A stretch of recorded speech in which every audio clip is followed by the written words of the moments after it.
Everyone, ये हमारी WordPress to Shopify की सीरीज चल रही है। उसका आज थर्ड वीडियो है, तो चलते हैं अपनी स्क्रीन पर और सीखते हैं वहीं पर।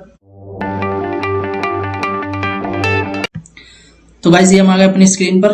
तो पिछले वीडियो में हम लोगों ने देखा था कि हमने एक WP का यूआरएल बना लिया था वर्डप्रेस का, ठीक है।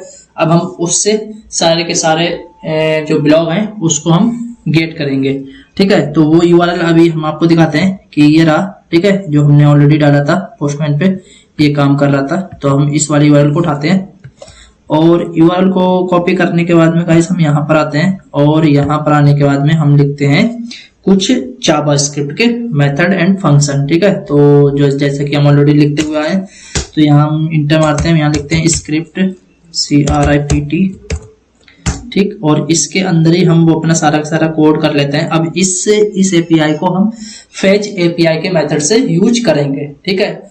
अगर आप जावास्क्रिप्ट से यूज नहीं करना चाहते तो आप jQuery के थ्रू भी कर सकते हैं अजेक्स मेथड से, ठीक है। अगर आप अजेक्स से एपीआई कॉल कराना जानते हैं तो आप अजेक्स से यूज करो। वो उसके लिए आपको एक jQuery की फाइल को ऐड करना पड़ेगा। जाहिर सी बात है, अगर आप jQuery से करोगे और हम करेंगे जावास्क्रिप्ट से, ठीक है। तो यहाँ पर हम आपको फिर दिखाते हैं कि किस हिसाब से यहाँ पर डेटा गेट हो रहा है, ठीक है। तो करना क्या है गाइस, हम यहाँ पर आते हैं और यहाँ पर आने के बाद में तो यहाँ पर अब हमें करना क्या है, एक लेट लेते हैं, ठीक, और यूआरएल, ठीक है। और इसके अंदर हम वो यूआरएल को डाल देते हैं, ठीक है गाइस। और यहाँ पर आने के बाद में हम एक इसमें जो फेच एपीआई का मेथड है वो हम यूज कर लेते हैं, ठीक। और इसके अंदर यूआरएल को पेस्ट कर देते हैं गाइस, कोड, ठीक। अब इसके बाद में इस यूआरएल को हैंडल करने के लिए जो एक प्रॉमिस देता है, तो हम देन का यूज करते हैं, देन, ठीक है।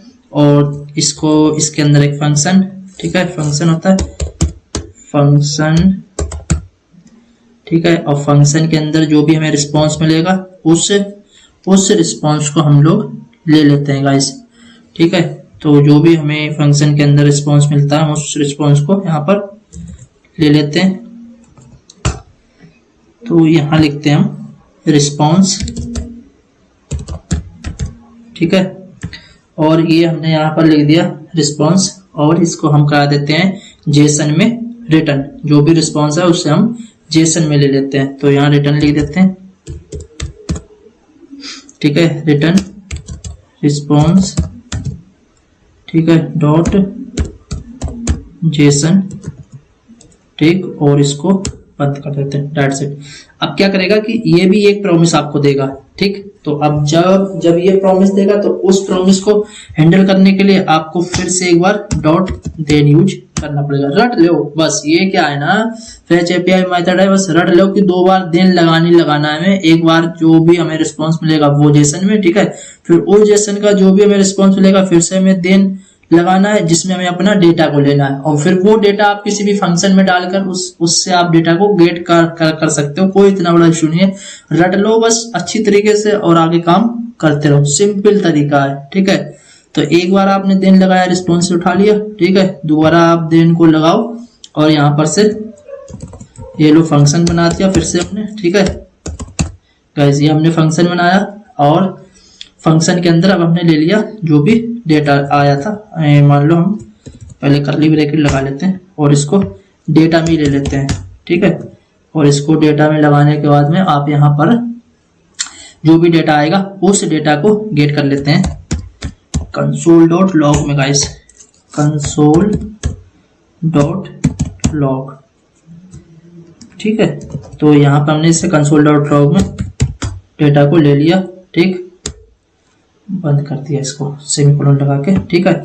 अब मान लो ये दोनों चीजें अगर नहीं चली, दोनों में कोई भी एरर आया, कुछ भी आया, तो हम इसको कैच में लेते हैं। जैसे जावास्क्रिप्ट में ट्राई एंड कैच होता है, वैसे ही हम यहाँ पर अब इस पे एपीआई किसी वजह से फेल हो गई, कुछ भी हो गया, तो जो भी एरर आएगी ना वो फिर हमारी कैच में आ जाएगी। तो डॉट कैच, ठीक है, हमने यहाँ पर कैच लिया और इसमें भी फंक्शन,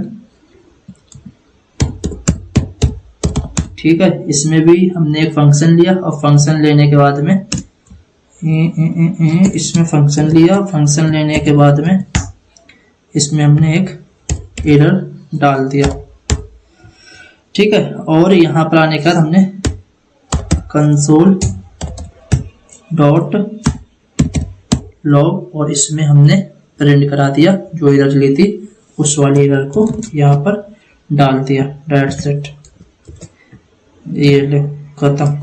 जो भी एरर आएगी वो इसमें आ जाएगी, ठीक है। अभी के लिए हमने इतना ही कर दिया।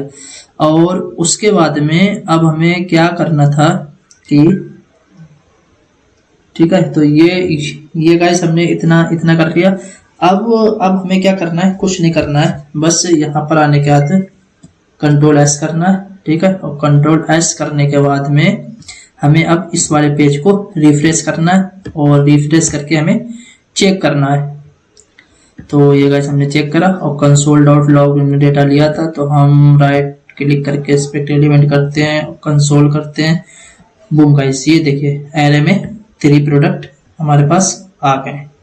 ये देखिए ऑब्जेक्ट 1, ऑब्जेक्ट 2, ऑब्जेक्ट 3, इसको क्लिक करो, ये देख रहे हो सारा का सारा डेटा यहाँ पर आ गया। क्योंकि हमें चाहिए 3 है, इससे ज्यादा तो चाहिए नहीं, क्योंकि यहाँ पर जो भी ब्लॉग आ रहा है हमें बस सिर्फ 3 ब्लॉग को ही दिखाना था। ये अगर आप वेबसाइट देख पाओगे, ये 3 ब्लॉग आ रहे हैं। अब ये जो कंसोल डॉट लॉग हमने जो सारा का सारा डेटा लिया, अब हम इसको यहाँ पर डिस्प्ले करा देंगे बाकायदा डिजाइन के साथ में। पूरा एक अच्छा सा लेआउट बनाएंगे इसका, जिस हिसाब से यहाँ पर दिख रहा है इस हिसाब से हम यहाँ पर एक लेआउट बनाकर और यहाँ पर डेटा को प्रिंट करा देंगे, डिस्प्ले करा देंगे, ठीक है। तो आई होप आपको ये समझ में आया। मिलते हैं नेक्स्ट वीडियो में और सारा कुछ उसमें बता के इसको खत्म कर देंगे। तब तक के लिए ओके, बाय बाय।